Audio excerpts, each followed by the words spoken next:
Healing within community can feel messy and terrifying. For so many of us, when you've walked a long line of chronic illness, and it can be really difficult because you don't have the energy or the capacity to make new friends or to engage in those gatherings and those get togethers.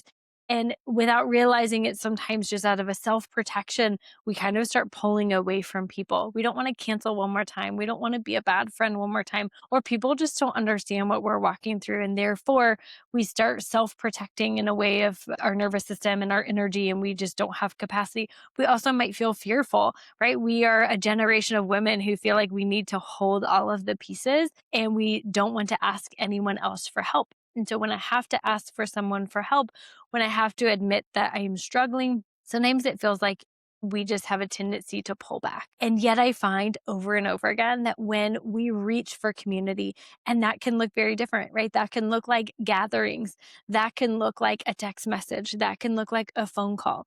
Sometimes in my own life, I have felt like, oh, I had no community. But when I look back, I see at least one or two, if not a group of people who were constantly in conversation with me, right? They were filling my cup even when I didn't realize it. And I think that sometimes we're just absent minded because we're forgetful.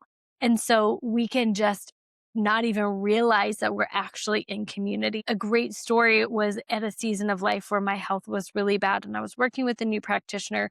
We were checking multiple daily metrics to see where my metabolism was, how diet and lifestyle affected my system. And it didn't seem like anything we did made a difference. I was doing all the right things, and yet nothing was changing that metric in order to bring what we were prescribing as order into the chaos. I had spent a day with my sister. We took our little kids to the park. We went on a walk. We got coffee. We visited. And without even realizing it, I jotted down those numbers. And then a week later, when I met with my practitioner, she was like, "What did you do on this day?"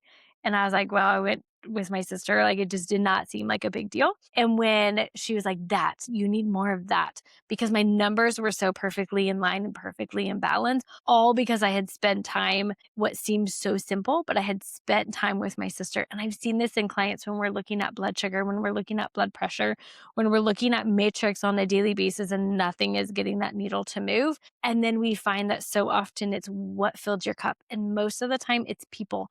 They needed to be around people, and maybe not a group of people, maybe not consistently meeting every single week for dinner, but it was recognizing the people that God had put in their life. And then there was a fight and a drive in order to get in the same room as those people consistently, even if consistently look like once a month, once every other month, but they fought for community. And those who heal, I find, just heal so much better in the presence of community, even if that community is a practitioner or some friends on social media, but real connections that are holding your burdens with you, walking with you, praying with you, holding some of the heaviness and the weight with you. So you're not shouldering it on your own. And then at the same time, so often when I engage in community with others and I'm the one who helps encourage and support them, something heals in me, right? And so healing looks like not only what I can give, but healing looks like what I can receive by giving. And it is this beautiful symbolic picture, but most of us have to work really hard to fight for it. But the fight for it is absolutely worth it.